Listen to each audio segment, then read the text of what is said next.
not on the air. Oh, thank God. Yes, you are in the air Yes, now. you Um, My welcome great, everybody to the my great. postseason edition of Under the Dome. That we're now actually in the Saints edition of the postseason. We didn't get the team we thought we were getting. We're getting the Eagles this weekend. We're not getting the Cowboys, which actually is a good thing. We have a 2-1 record, postseason record versus the Eagles. We've beat them the last two times, including giving us our first ever playoff win. So I have a lot of good feelings about this. Not that you would know reading social media, though. I don't know about you guys, but there's this air of doom and inevitability hanging over Saints, the Who Dat Nation, right now that they're going to lose this game. We are 13-3. We have the number one seed overall. We have Drew Brees. We have an improved defense, but people are less confident now than they were in 2013, 2009, 2011. I don't know what's going on. Maybe we can figure this out together. Maybe we can go from there. Sean, welcome, birthday boy.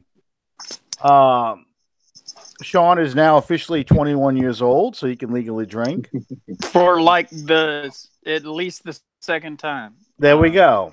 There we go. My my 6-year-old asked me this morning. He said, Daddy, today's your birthday," and I said, "Yes, it is." He said, "Well, happy birthday," and I said, "Thank you very much." He said, "How many are you now?" I said, "A whole lot." And he said, "No, Daddy, how many are you now?" I said, 51. He said, "Never mind, I can't count that high yet." Um, Tell me you're 624 months old. Man, I couldn't have got that with a calculator. I just did it with a That's what he calculator. just did. Yeah, that's what I just did. We want to thank everyone for joining us tonight on Under the Dome. Once again, we're in the divisional round of the playoffs, and we're going to get into more detail on that momentarily. But we want to thank Fan First Productions for being our sponsor. Invite you guys to subscribe to us on YouTube and on iTunes. Let me see. What else did we? Well, I guess I need to. Nah, I don't need to introduce Bob as a special guest. He's like an extended member of the family. You know, as Alan mentioned, today is my 5-1 Jonathan Vilma birthday, and I there were other things going on, but I want to tell all of you it means more to me tonight to spend my birthday with all of my people, the closest friends that I have. Up to and including my brother from another mother there in Pennsylvania, Bob, my partner in crime in River Ridge in Allen, and all of Jerry, Anna, Calvin, Chad, everybody, Danny, who sent me probably the most entertaining meme with a Mm-hmm. birthday wish today. I That saw that. I saw that. I enjoyed that. Um, but you know, this is the first time I've ever done a show on my birthday, and I think, if I'm not mistaken, this is the first time that either of us has ever done a show on their birthday. Yeah, yeah. Because Wow. my birthday was on a Monday, and I think we get it on Tuesday of next this year. Yeah. But anyway, without further ado, the I'm gonna pay the man the respect that he deserves. I cannot begin to explain to you guys just exactly how proud that I am of our guest tonight. He began, and I can say this in all honesty and sincerity, he began his career as a guest analyst on the Under the Dome podcast, and he has parlayed that into a uh, well, you can address the term lucrative on your time. But he writes for Canal Street Chronicles, and he also is the host of the Bayou Blitz, a podcast that I highly recommend. I've been blessed with the opportunity to be on there several times before, and to celebrate my birthday, there's absolutely no guest in the well. Drew couldn't accept the invitation, but outside of Drew Brees, the best guest that I could have possibly envisioned to have, Mr. Bob Rose. How are you, Bob? I'm good, and I'm humble. It was almost like you waiting for an applause line. I don't have a control board that like crank up applause. You know, Well, in applause line, entrance music. I appeared on Tyler's podcast one time, and when they introduced me, I went to speak, and there was this like applause track going on, and I was going, "Wow, this is really cool, man! These other shows are going to have to step up their game." But anyway, how are you doing? And little nephew Will. there we go. We get the applause. That's about all I got. I can guarantee you will not get another intro this week quite like that one. Oh, there's no doubt. There's no doubt, and I'm always humbled to be on with you guys. And yeah, anybody that wants somebody to blame for setting me loose on the social media New Orleans Saints world, you blame Sean and Alan, because I was indeed on their show very, very early in my journalistic career. Anytime you guys give me an opportunity on with you guys, I mean, yeah, both of you have become very good friends, and I'm humbled by everything that you've done for me, and by all your listeners and viewers right now. Thank you for your support of me and what we're trying to do over at the Bayou Blitz and Canal Street Chronicles as well. But having said that, Alan, Sean, it's great to see you as always. Sean, I hope you're having a great birthday. Looking forward to this weekend for sure. Did you see how he shifted that from complimentary introduction to blame on us? No, that's fine. I'm good with that. Wow. And oddly enough, I'm not offended. I'm really impressed with how he shifted that gear right there like that. You can tell he hosts the show. Well, guys, we are actually, thankfully so, the Saints are not involved in the opening round, the wild card round of the playoffs.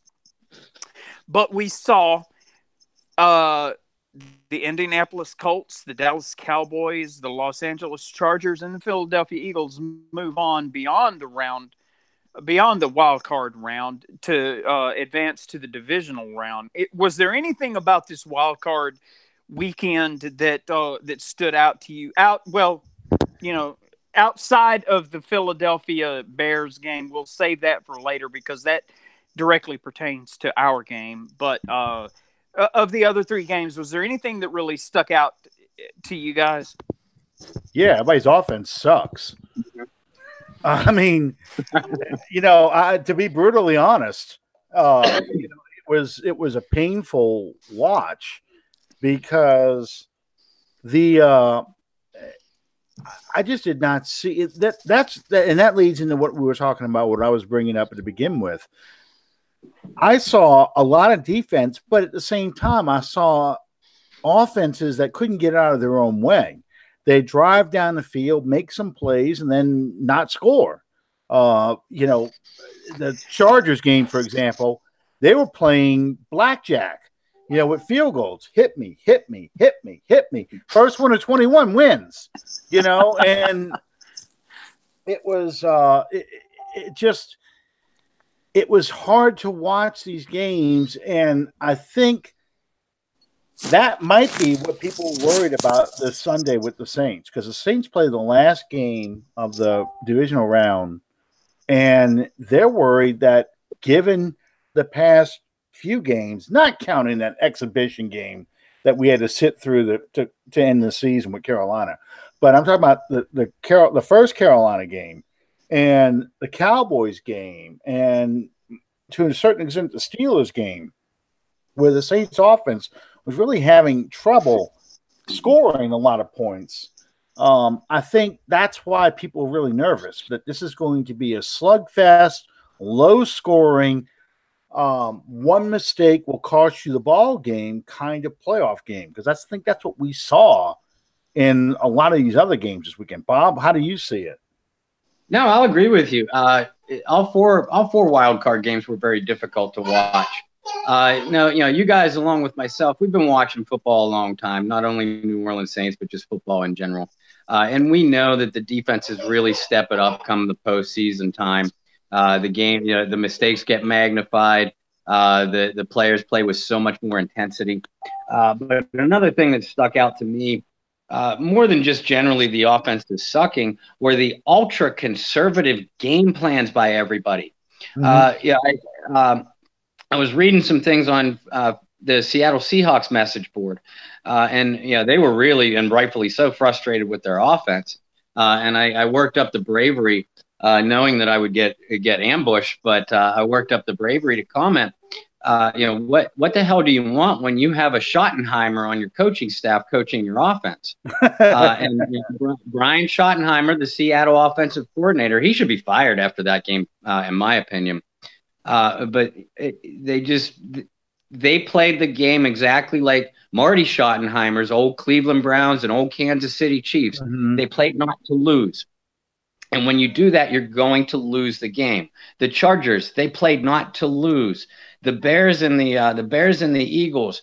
The Bears and the Eagles were probably the most entertaining game because those were two bona fidely good defenses. But I didn't see anybody else really earn what they had this weekend. Now, I get the worry from Saints fans going into this weekend. I mean, hell, anybody that follows this team, you wouldn't feel confident if you were going up a bunch of unless you were going up against a bunch of first-time Pee Wee League players. That's just the way we are. We've seen too much playoff tragedy in our team's franchise history to really feel comfortable until that final gun goes off. But having said that, as far as the ultra-conservative game planning that we saw out of the teams this past weekend, I don't think we're going to see that. I would be shocked if we see that kind of thing out of Sean Payton. I think this team is going to – I would be shocked if this team didn't come into this game with razor-sharp focus. Exactly. And Sean, I'm going to ask you a question in just a second too. But, I mean, Ralph Marlboro had a great comment. In 2009, I know people hate hearing the comparisons between this team and the 2009 team. But in 2009, our first divisional playoff game was against the Arizona Cardinals. I've been in the old NFL too long. The Arizona Cardinals, the defending NFC champions, who beat the Green Bay Packers in a shootout, and they were coming to the Superdome. First play from scrimmage, Tim Hightower goes off tackle, takes off for like an 80-yard touchdown run. 80 yards. We're down 7-0. I mean, I don't see the Eagles being able to do that. It took one hit to early Doucette to force a fumble, and suddenly now the whole momentum changes. Kurt Warner throws an interception later that Bobby McCray just dials him up, looks him up, takes him out of the game, and the game is gone. And ended his career. Essentially, because he retired after that season. But I mean, and that game plan, Reggie Bush had his best ever game. They were up for this game. They knew what this game meant. So, that was, you can correct me if I'm wrong. Wasn't that the Bring the Wood game? Yes. Yes, I thought it was. Yeah. It's just, they knew the importance of this game and they played to that level. We have laid eggs against terrible teams. Okay. The 0-8 St. Louis Rams. We play a terrible game against, a bad Tampa team. We have laid eggs against bad teams, but I have never seen under Sean Payton a game where they're coming into play, a top team in the playoffs and then lay down and just get blown out. I just have never seen it. It's not going to. I just can't see it happening. So, Sean, Yes, sir. what do you think then the Saints have to do to beat the Eagles on Sunday? Just keep on doing what they're doing. I mean, if you go back and you look at the game earlier this year, I apologize, I don't have the dates right here accessible, but you go back in the season and it was a 48-7 game. These are the same guys wearing the same uniforms. They're playing in the same stadium against the same opponents. And you can say what you want to, and Jason Peters, isn't that his name? The offensive tackle for the Eagles? Yeah. He's come out and he said, they run the score up on us. We're pissed off. Come at us. We're ready. Well, don't stand in the tracks when the train is coming. In a lot of ways, yes, I do firmly believe that this is maybe, I'm not into all the mystical, damn it, mystical stuff. A team of fate. Yeah, well, if you work hard enough, everybody's a team of fate. Is it destined to happen? Well, there again, if you work hard enough and you do everything that you got to do, everybody can say that it was fate that you won that. But I think that number one, first and foremost, that the Saints are going to have to do, they're going to have to be able to get to Nick Foles. Yeah. Going into this game a week ago, Nick Foles was he wasn't even a healthy starter until like 2 days prior to the game, and as much love as I have for what Chicago did this year, when you reach this point in the playoffs, things are different. You're not playing Detroit. You're not playing the New York Jets. You're not playing, Mac, as excellent and as transformational as he was for that Chicago defense. When you reach the playoffs, stopping one standout defensive player is not that hard. All you got to do is scheme it properly. Mm-hmm. Mac could have used some help on defense. They made Mac a non-factor in this game. Now, you take that and you move it forward to the New Orleans Saints defense, and you don't have Mac. You've got Jordan. You've got Onyemata. You've got Davenport. You've got Okafor. Who am I forgetting? You named them all. Even you want to throw Hendrickson in the mix. You could throw him in there with Dominic Davis. Yeah. Dominic Davis on the blitz. And that's not even, as Alan just alluded to, that's not even taking into consideration blitzing linebackers, blitzing secondary. And on the other side of the ball, Philadelphia is weakest in the secondary, and you got to go up against Drew Brees. If I'm an Eagles fan, I'm not really liking the way that these matchups look. All that being said, the Saints are going to have to go out there. They're going to have to be laser focused. They're going to have to go out there and take care of the job and get the job done. At this point, one slip, one trip, and everything that you've worked for since August is for nothing. As we saw a year ago, as talented a team as the Saints were a year ago, in the grand scheme of things, all of that was lost on that one with Stephon Diggs in Minnesota. That went from being a spectacular season to being a motivational factor towards this season. And that's the other reason. I'm sorry to interrupt, but that's the other reason why I don't think they're going to lose this Sunday. Yeah, because absolutely. It is a motivation. I love the Rocky clip, and I pull it up all the time. The Rocky 3 clip of Apollo Creed. There is no tomorrow, But that's basically the mindset to the playoffs, and I think Bob nailed it. They played not to lose. All these games played not to lose. The Saints offense. There's a magnificent divide between being in a position where you can afford to play not to lose to maintain your position and try to get people healthy than trying to play out of your mind and get blown out of a game. Mm-hmm. That's just my opinion on it.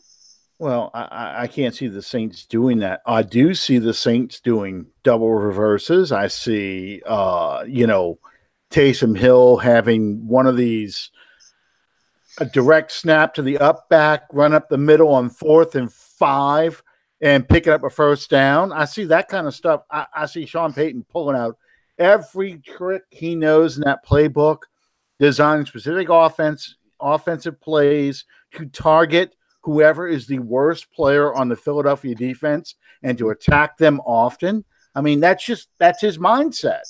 If you remember the Peter King article that came out where he got to sit in with the Saints in that game playing sessions, they came up with a play that Saturday night that they were going to try, and they pulled it off. But poor Sidney Jones. They had the thing where they had the meeting where they said, Sidney Jones is coming off a bad hamstring. We're going to test that early and often. We're going to hit him hard. And the first play from scrimmage, they sent Mark Ingram right at him, and he was out of the game not long after that. I mean, it's brutal and it's ugly, but that's how Sean Payton plays. And when Jason Peters runs his mouth like that, that's petty Sean Payton mode activated. That's it is. That's in this kind of game. That's what he's going to do. So, Bob, how do you see attacking the Eagles? Much in the same way. A thought occurred to me a couple of days ago, and I've been pretty forthright in my articles about being concerned about the Saints' offense, particularly their passing game over the last month. Mm-hmm. Not about Michael Thomas, not about Alvin Kamara, especially with a couple of weeks of rest. I think these guys are going to be, really ready to go. But just about the depth of their pass receiving corps. But then the thought hit me. I'm like, the Saints came into the last 4 games of the season only needing to win essentially one of them. And if everything else played itself the way that it did, New Orleans would walk not only to the division title, but the number 1 seed overall. So I do think that Payton went out of his way not to show anybody, not to put any new wrinkles on film or anything like that. Because like you said, Alan, Sean has a history of, especially in the divisional playoff round, of coming up with new wrinkles and new things, be it a couple new formations or a couple plays to get that linebacking core to freeze in their tracks or something like that. And I expect them to come out the exact same way. This team is so focused after what happened, the way their season ended last year, Sean, like you pointed out. And they have had one mission only this year. Now, the division title, the number 1 seed or the first round bye, they were steps in that direction. But this team has only had one goal since the beginning of August. Now, I realize it's cliche, and a lot of teams say, well, everybody's goal is to win a championship. And of course it is. But in moments of realization, be it as a player or as a coach, you realize, okay, we have a good, or we might not have a good chance to get there this year, but that's still our goal. This team knew better. They knew after last season, this is a Super Bowl team. We just need to clean some things up. And the 2018 regular season was about doing exactly that, cleaning things up and marking off of their checklist. Okay, division title, check. First round bye, check.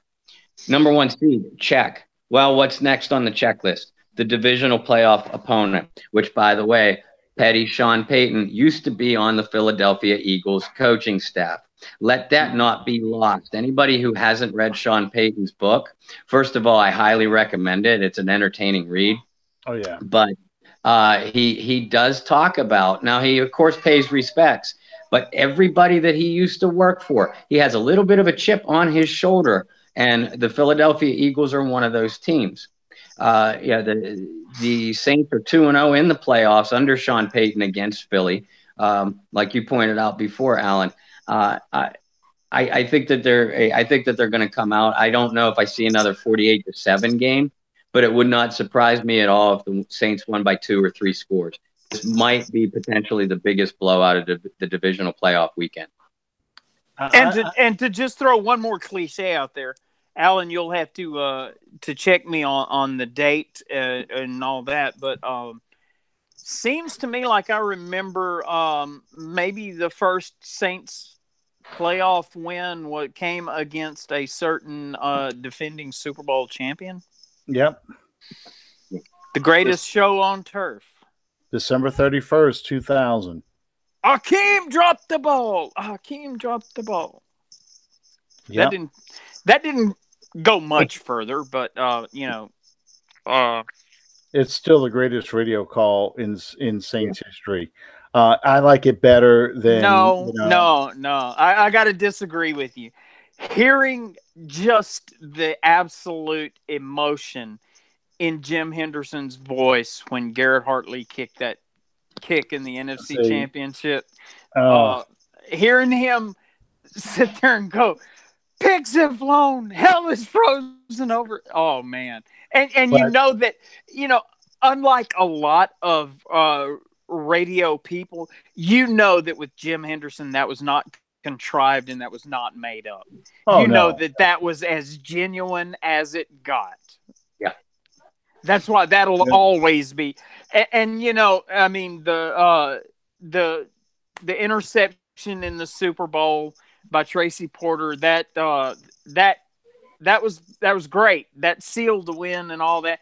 But as far as appreciating the call, there will never be another one like when Jim Henderson called that Garrett Hartley kick. Well, let's see. We're gonna judge this right now. Okay, here we go. On 4th and 14, will punt it away. He hangs it very high, angling it for the near sideline. Hakeem dropped the ball! Hakeem dropped the ball! Right field, right in front at the 10-yard line! You've got to be kidding me. See, that voice crack gets me every time. And then this line. I mean, that line gets me every time. Yeah. His voice cracking, and then there is a God after all. Yeah. I haven't heard that. Here's why I would put Henderson's call of in that Rand game slightly above Hartley or Porter's interception was because of the suddenness of the play and what it meant to the team. Like you said, Sean, you could hear the emotion in his voice on all 3 calls, and I mean all 3 should be archived. If I could make them into ringtones for my phone, I would. Hakeem dropped the ball is my own personal favorite. Yeah, it just because and you hear hokey guys on the background. No, they can't believe this just happened because the best part about it, for me at least, is, and this goes back to what we started the show with, the inevitability. Oh, here we go again. The Saints are going to find a way to lose, snatching defeat from the jaws of victory. Yeah. Okay. So to be fair, here's yours. Oh, come on. Damn commercial. This is what happens. You got a YouTube shit. Somewhere on the sideline, John Carney has bitten his fingernails down through the cuticles. He's down to the I didn't realize it was like this far. Right now, because he is the Saints kicking consultant, and he has been the mentor for okay, hang on. We're gonna bump this up a little bit. In the paper that Garrett Hartley was talking about that. We got to bump it up a little bit because it's a long clip. Saints fans don't want to see another snap placement.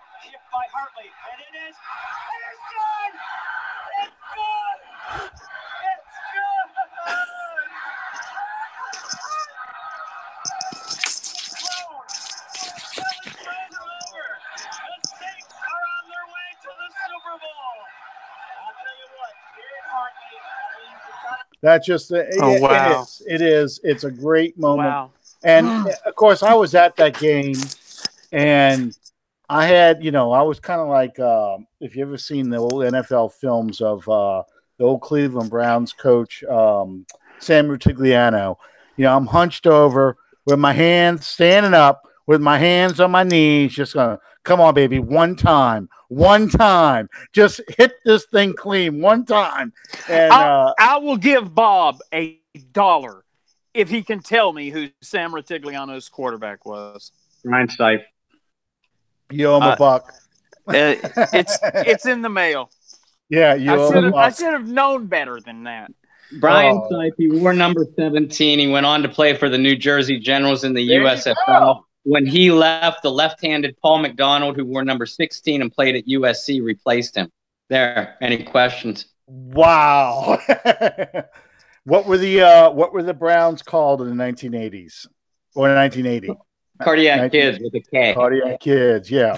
And Red Right 88. The mistake by the lake. Yeah. Yep. Oh yeah. Man. Yeah.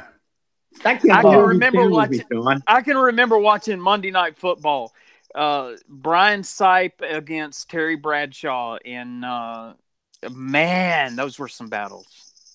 Yeah. Anyway. Well, I'll tell you what, the funny thing is, this is my favorite part about postseason. You get to bring up all these old memories of playoff games and what happens because bizarre things always seem to happen in playoff games. So that's what makes it so much fun. They showed, I was thinking about this the other day as I'm taking my Christmas tree down, way back in December of 1988. I can remember seeing the drive and the fumble. In those playoff games, when the Buffalo Bills played the Browns in the playoffs, and it's funny because the Browns were in the playoffs a lot in the 80s. Oh, yeah. People forget about that. Marty Schottenheimer. Yeah, Marty Schottenheimer. That's because they were only in the playoffs briefly. Yeah. Well, no, they made it to the AFC Championship back-to-back years. 2 out of 3, or 3 out of 4. Yeah. And which I'm trying to remember the Brown receiver. No, never mind. It's a Bills receiver I'm thinking of. They got flipped head over heels and landed on his helmet and bounced off that turf in old Cleveland Brown Stadium. It was Don Beebe. Yeah, Don Beebe. I always think about that scene. And I think that was 1990 playoff season. I think you're right. So, yeah. I can remember the Miami San Diego game where greatest game I ever saw in my life. Yeah. Yes. What was his name? Running back from Alabama, played for the Dolphins. Oh, you're talking about Tony Nathan. Oh, Tony Nathan. When Tony Nathan did the first helicopter move. Oh, that was Nat Moore. But that was Nat Moore. Yeah, Nat Moore. I mean, Nat Moore. Tony Nathan did the hook and ladder. Did the hook and lateral. Yeah, that was the comeback. Yeah. And I watched on a little black and white TV, and I kid you not, the TV was about that big. So the screen was probably about that big. I watched the 77 Ghost of the Post playoff game, the Raiders against the Baltimore Colts. I watched that on a little TV. I kid you not, in the Hail Mary game, Boston College at Miami. Oh yeah. I had to chop firewood. So I take my 13-inch black and white and set it out on the back porch on a chair, and I bring all the wood over there by there, and I'm sitting there and I'm chopping wood while I'm watching the game. That's how I saw that game. Great memories. Yeah. And we would be absolutely remiss, and this probably would have gone unnoticed were it not for the absolute ass beat it down that took place in California last night. The Rolling Turd got flushed, did it not? It sure did. I was shocked at how soundly the Alabama defense got defeated. The Clemson offensive and defensive line dominated that game. It didn't start out that way, but they took over. And the fact that Alabama couldn't cover their receivers was just amazing. I mean, it was over. I mean, it was over earlier than this, but the touchdown pass that freshman quarterback threw on 3rd and 7. I mean, that was the final nail in the coffin to me. I mean, there was no chance. The game was really close, and then they came out of the locker rooms for the opening kick. Oh God! I pulled up my app, and it was like 2 minutes to halftime, and it was 30-something to 16, and I said, "Oh my God!" I had been telling friends. Sorry, go ahead. I love to see things like this. The worst thing that you can have in competitive sports is to have one team that completely dominates year after year after year after year after year. If it isn't going to be competitive, you're not going to be able to gain the interest of people. And there went Tim Hightower. Damn it. Well, you know, the funny thing is you're complaining about that, but at the same time, look at how many future NFL stars are probably in that game. Yeah, you know, sure. On both sides. Alabama's receivers, that defensive lineman, number 92 for Alabama, that freshman quarterback for Clemson. I mean, in Maryland 3 years, Manson Jr. Yeah, in 3 years, I mean, you're going to see him probably go number 1 overall. I still think Tua goes number 1 overall in 2020. So I mean, sure. Those running backs for Alabama, they're loaded. You know, I think the biggest player in that game last night was Etienne. Yeah.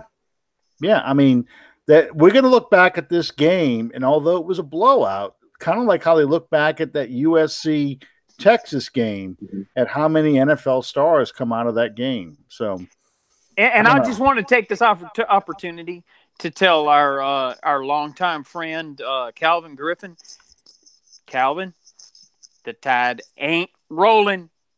Well, you're just an Evan Rude in a cesspool today, man. No, wait a minute. I got one for Calvin. Let me I got to make sure that I get it right. Let me see. Y'all, class, talk amongst yourselves while Daddy works here. Uh-huh. What do Clemson and the Moon have in common? They both control the tide. Oh, here we go. Hey, man, that's the best I got. It was kind of like a spur of the moment thing. I thought it was funny, but right. Unfortunately, I've been proven wrong. So it's that. Well, okay. So let's look at the upcoming playoff games then. Now the divisional round is set. You've got Indianapolis and Captain Andrew Luck versus Patrick Mahomes in Kansas City. Bob, how do you see this game playing out? Indianapolis is going to beat Kansas City. I could break down the analysis for you to support my theory, but at the very end, I'm only going to say 2 words: Andy Reid. Indianapolis is going to beat Kansas City. You know, we were talking about Marty Schottenheimer, and I agree with you. I think the thing that's holding Kansas City back from going all the way is Andy Reid. It's not the defense. Yeah. I think he gets cautious. I think his sphincter muscle tightens up a good bit, you know, because it always does in the playoffs. And he starts playing not to lose. And we saw that this past weekend. What happened to teams that tried to play not to lose? You know, so I totally agree with you on that. And there is another thing, too. I guess I lied about the analysis. Take a good – and I know – I've heard you say it, too, Alan. Obviously, Kansas City is defensively deficient. They don't have a running game anymore because of Kareem Hunt. But also, look at the experience level of the postseason, of the quarterbacks that win and lose in the postseason. First-time postseason quarterbacks rarely do well in their first appearance. Very, very rarely, as a matter of fact. And we can go down the Hall of Fame list of guys that were a heck of a lot greater than Mahomes. Uh, and Andrew Luck, I'm no fan of Andrew Luck. I think he's grotesquely overrated, but he has been there before. And the Colts have a more balanced team than Kansas City. And then there's the Andy Reid factor. Cut his damn mic. Grotesquely overrated? Yeah.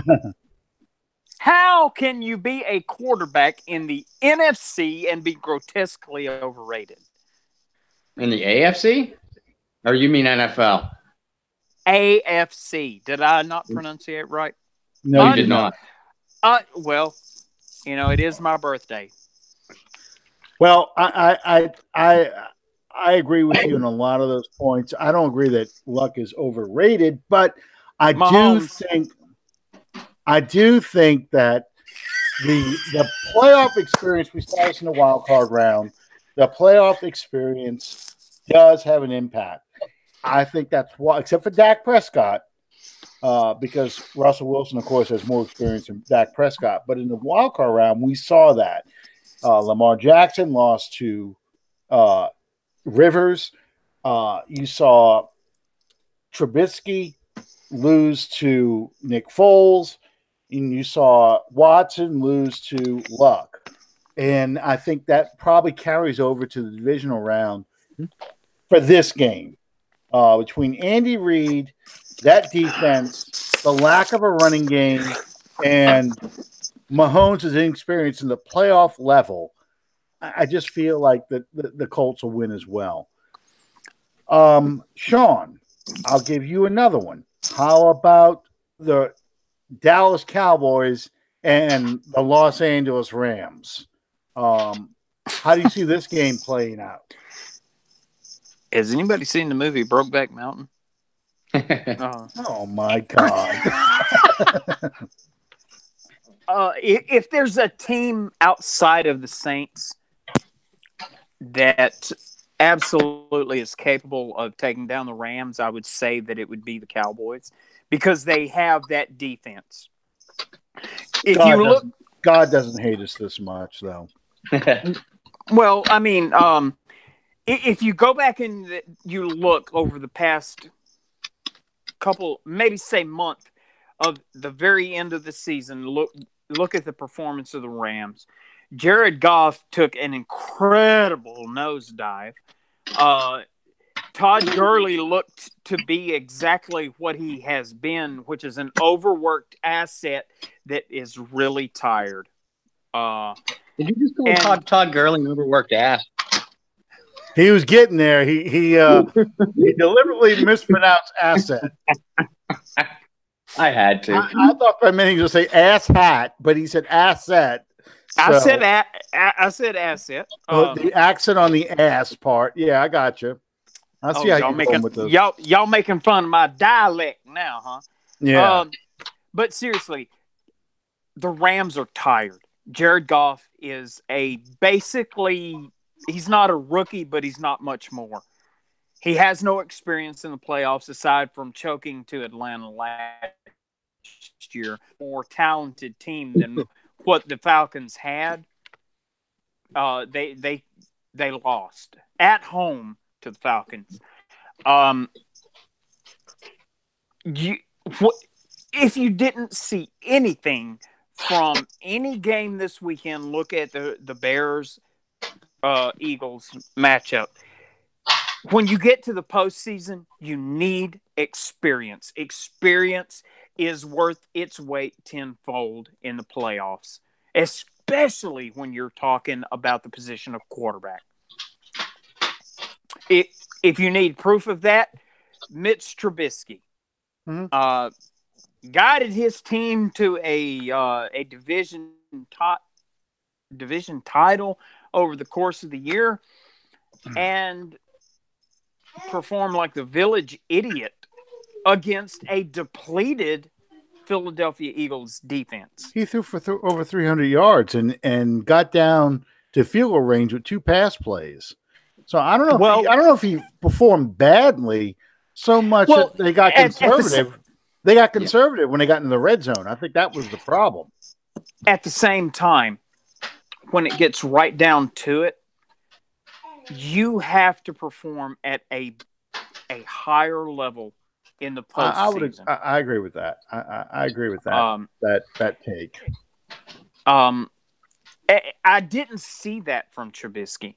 Uh, all things considered, in my opinion, Chicago should have absolutely blown out Philadelphia. And that's just my opinion. Well, Uh, you're paying Khalil Mack all this money, and I even asked jokingly. I said, "Doesn't Khalil Mack play for the Bears?" Asking for a friend because he was a non-factor. I mean, well, Akeem Hicks had more of an impact in that game. well, I mean, just like I said earlier, when you reach this level, yeah, you got a good team. You got a badass defense. Everybody is good. You are down to the last 12 teams, the best 12 teams in this league. You have one standout, stalwart defensive player, they're going to take him away from you. Or else they're not good enough to be there in the first place. You have a Khalil Mack. Okay, we're gonna take him. What else you got? Here's the thing, and Bob, I might ask for your opinion in just a second too.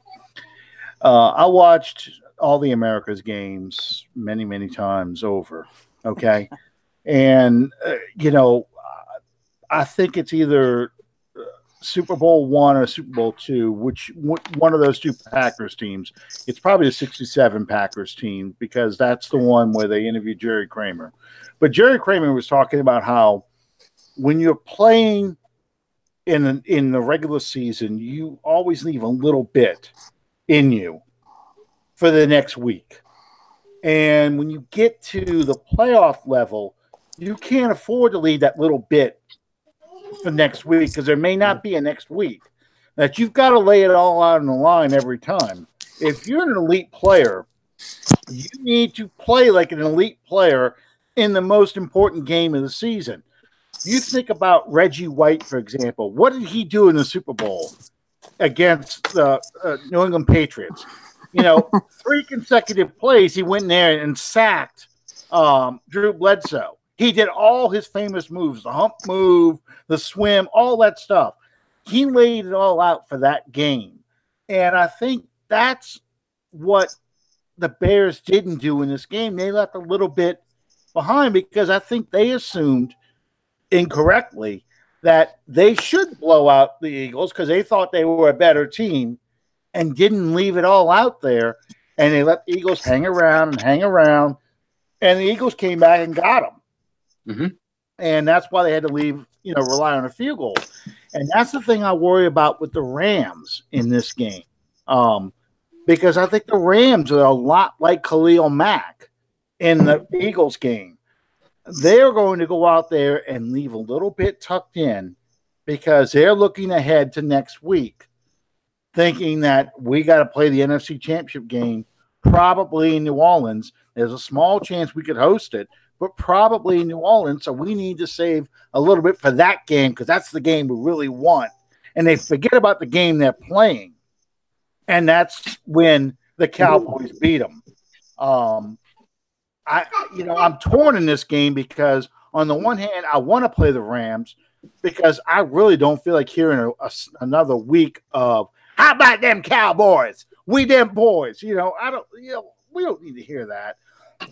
Go back to your hole that you've been hiding in since 1995. We don't need to hear about all this crap because you're not there when they suck.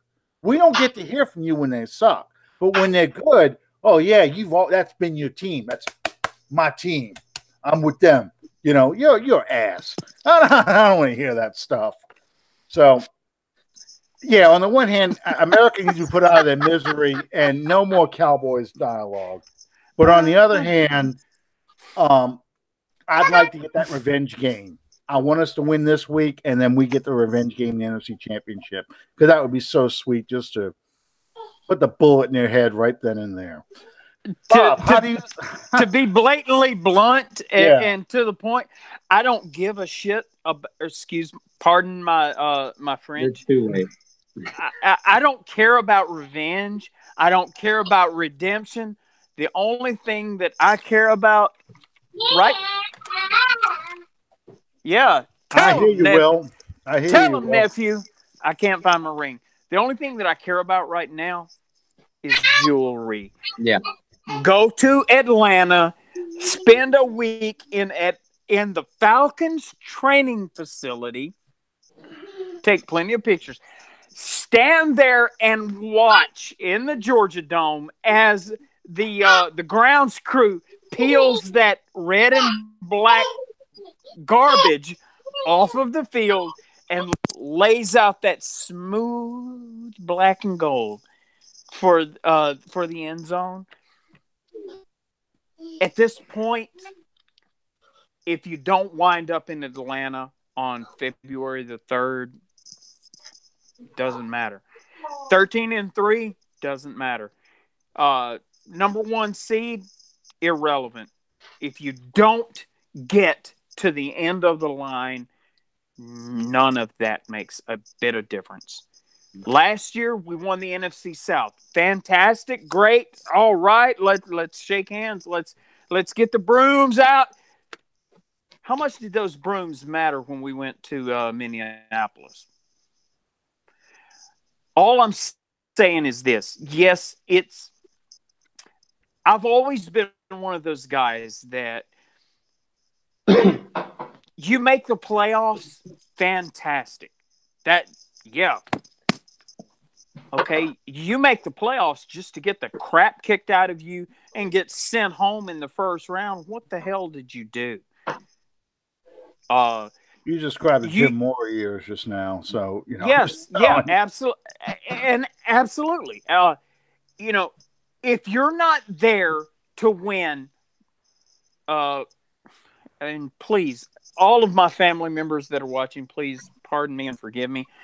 If you're not there to win the whole damn thing, why in the hell are you there to begin with?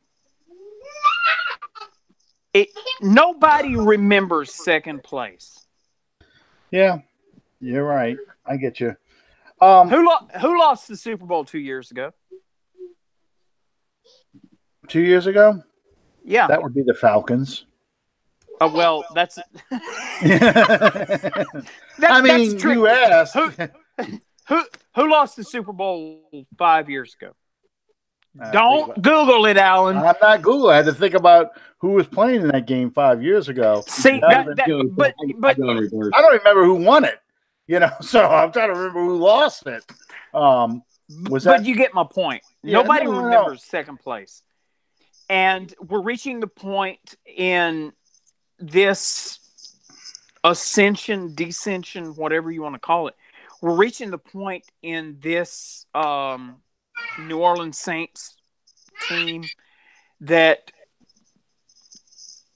either we're going to do it with Drew or we're not going to do it with Drew. And I would be remiss if I did not think and believe desperately that is a focus just as much as everything else. That is a focus going into this. Those guys want this for Drew as much as Drew wants it for himself. The 49ers lost 5 years ago, by the way. I had to do the math in my head, but that was in the Superdome. Actually, I knew that because that was the year that I had surgery to remove cancer. Yeah, that was 2012 season, so that was in the Superdome. Bob. Okay. Now Sean has vented. Real quick, your thoughts on the Rams Cowboys game, and then let's switch gears to the other team from Los Angeles, the Chargers against the Patriots. I'm like you. Yeah, Rams Cowboys. I could really see this going either way. Coming into this weekend, if I were to make we are making predictions. Of the four predictions, this is the one that I feel the least confident in. Mm-hmm.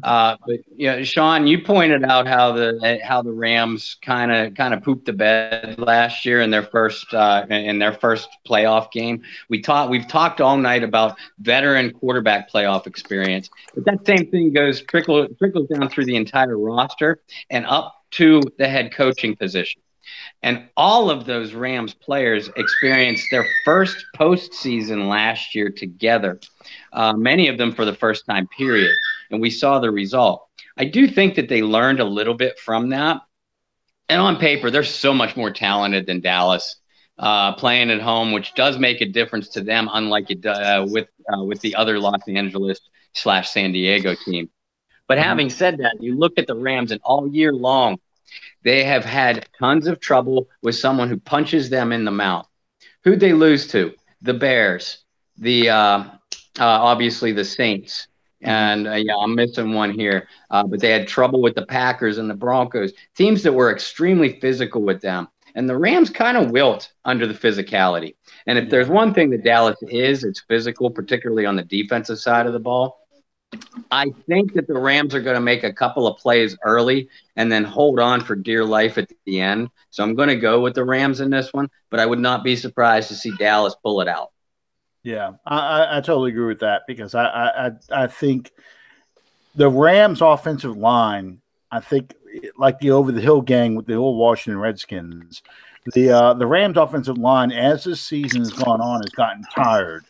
And I think that's what you're seeing. The loss of Cooper Kupp hurts tremendously, and Gurley getting nicked up, banged up. You only have so many carries in your body. I think he's reaching the limit for a season, and that offensive line struggling. I think Dallas's physical defensive line gives them problems. You're not going to get Cooks over the middle. You're not going to get Woods over the middle. You're going to have to rely on that Reynolds kid to kind of get your shallow crosses and your short digs and that kind of stuff. Those underneath throws right behind the linebackers, and I think that's going to be a problem for the Rams. But again, the Rams on paper are more talented.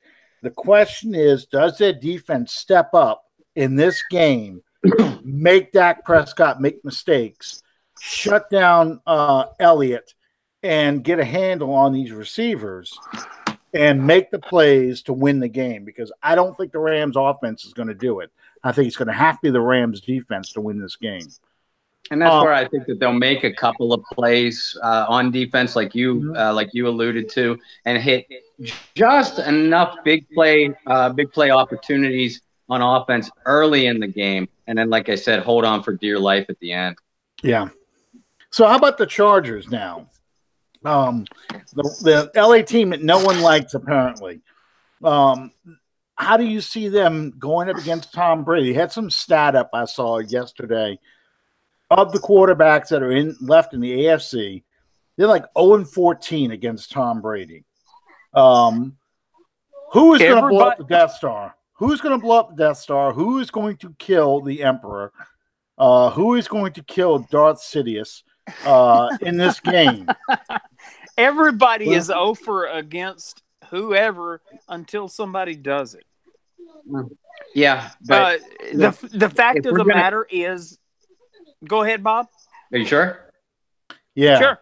Okay. Sorry. Go ahead. If you're going to compare New England to the evil empire, and I do it often as well, Philip Rivers is the NFL's version of Jar Jar Binks. So he is not. Oh man, he's not going to do it.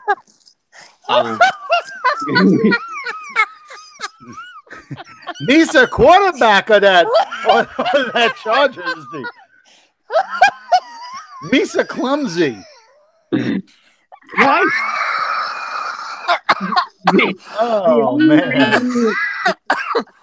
Oh my God. I'm hyperventilating. The only reason that San Diego won against Baltimore last, and yeah, I know I said it.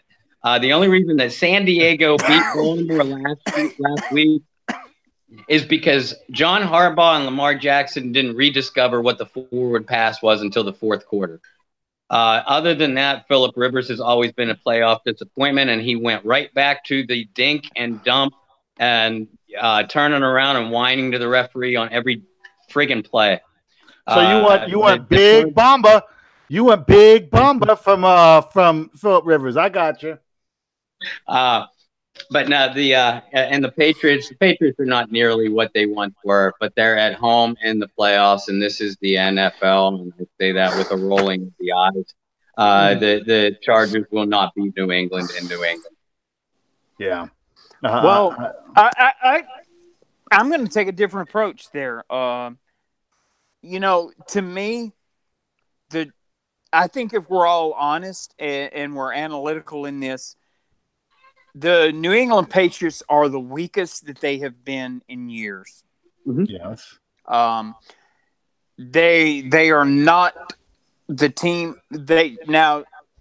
True enough, they have like Darth Maul and Darth Maul and Darth Vader kind of doing the whole Pat Morita thing. But the point is, they are not fully functional.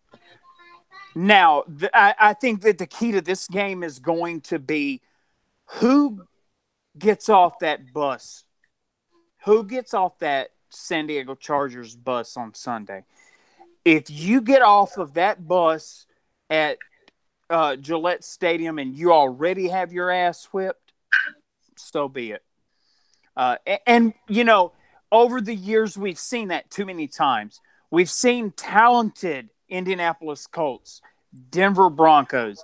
We've seen all these talented teams go into Gillette State, Pittsburgh Steelers, go into Gillette Stadium, and you watch the game progress, and they were beaten before they ever left the locker room. And I think that the mindset is going to have to be there, but it's going to be incumbent on Phillip Rivers. Gordon is injured. You can only depend so much on that San Diego defense because they're not going to be an overwhelming defense that's going to be just brutalizing Tom Brady the way that the Giants did in that Super Bowl win. You're not going to see that out of San Diego. They don't have the personnel for that. What you're going to have to see is Phillip Rivers is going to have to go in there. He's going to have to manage that game. He is going to have to take what that Patriots defense gives him, and he's going to have to shine from that. And that is going to be the only way that they walk out of New England with a win. Well, my problem is, I'm not going to call Phillip Rivers Jar Jar Binks, but my problem is Anthony Lynn is no Yoda to the Emperor. Oh my God! I think that's where the weakness of the Chargers is really going to be exposed. We've talked about this many, many times. Where Bill Belichick takes whatever you like to do best and takes that away from you. Okay, and he's going to make you beat him with whatever you do the worst. And the problem I have seen in the AFC, every team that has lost to the Patriots, it's because they go in there trying to do the same thing they've always done, and Belichick and Brady are ready for it, and they take it away, and the team, whoever it is that's playing the Patriots, that's like, well, what happened? We're going to keep doing what we've been doing. We'll just keep beating our head against this wall because, they can't stop it for 60 minutes. Yes, they can stop it for 60 minutes. And you're going to cost yourself a game. So they can stop it for 63. But my thing is, you got to flip that. You have to take it to the Patriots. And I don't see a team outside of Kansas City if Andy Reid lets the playbook go and just throws it all out there and says, you win it. I'm going to sit back and watch. I'm not going to make the tough decisions.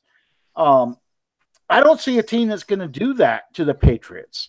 I don't see a team that's going to go out there and take it to the Patriots. So as bad as they are and as weak as they are, they're going to sail through the AFC playoffs because all these coaches and all these teams get mind locked on when they have to deal with the Jedi man. Well, the Dark Lord of the Sith, not a Jedi Master, but the Dark Lord of the Sith, because He's got him. He's got a mind trick on him, and they're going to do whatever he wants them to do, so they lose the game. And it's incredibly frustrating because that's what you see year after year after year. You know, it takes someone who is willing to do the unexpected to beat him. These are not the running backs you're looking for. Oh, it's everything. You know, who's your number one receiver? Oh, I like to throw to Kendall Allen. Oh, well, No, you don't like Kendall Allen. Yeah, you're going to throw to him the whole time. We'll have him triple covered, and if you'll keep throwing in the triple coverage. You know, I mean, it's that kind of stuff. You know, it drives me insane. That's why I can't stand watching the AFC. I really can't because. Well, we want to thank everyone for joining us tonight.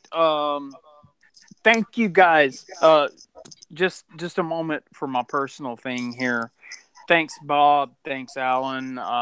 Thanks, Anna, Jerry, Chad, Calvin, Danny, anyone that I forgot on the live chat. Thank you all so much. You guys have absolutely no idea. And one of these days, I'll fully disclose to you exactly what it meant to me that you spent my 51st birthday hanging out with me and being a part of what I was doing. Thank you guys so much. Okay. But Bob, tomorrow night, Bayou Blitz. What have we got to look forward to, brother? Well, I think we got a good show in store again. We're going to have the second prettiest writer at Canal Street Chronicles, my editor, John Hendricks, on with us. And obviously, we're going to preview the both sides of the playoff bracket, and go into as much depth as we can about this Saints-Eagles game. And I mean, guys, as you know, and as we just hit the tip of the iceberg tonight, there is so much to cover. So it's going to take your show and my show combined. I hope just to get more coverage in it. But yeah, we are on tomorrow night, 9 p.m. Eastern time, 8 Central. Mr. Hendricks will be joining Kyle Mosley and myself, where I do have my own entrance theme. There you go. But yeah, Alan, we got to get you back on soon too. Absolutely, love to be on again. I'm gonna tell you, it was the night that Alan and I both were on there. That was absolutely that was one of my favorite memories. It was so much fun, and thank you so much for that. Absolutely. Once again, thank you. Thank you. I'm sorry. You okay? Yeah, I'm all right. Okay.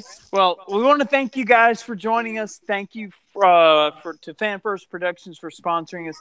Invite you guys to subscribe to us on iTunes and on YouTube. And once again, I want to thank everyone that took a moment out of their time today to wish me a happy birthday. I tried for like half an hour to keep up with everyone on Facebook. I was unsuccessful, to say the least. The last time I looked, I think there was like 700 some odd things, and I tried to go back and heart all of them, but I mean, eventually I just thank you everyone that took the time that thought enough to took the time to wish me a happy birthday and to be a part of my day. I can't tell you, especially now, I can't tell you just exactly what that means to me. Thank you so much. Absolutely. Absolutely. Hey, 3 things to watch for real quick before we go off the air. 3 things to watch for this Sunday with the Saints. Number 1, the running game. How well does the Saints running game play? That's going to depend on the offensive line health. Number 2, Ted Ginn's involvement in the passing game. How does that go?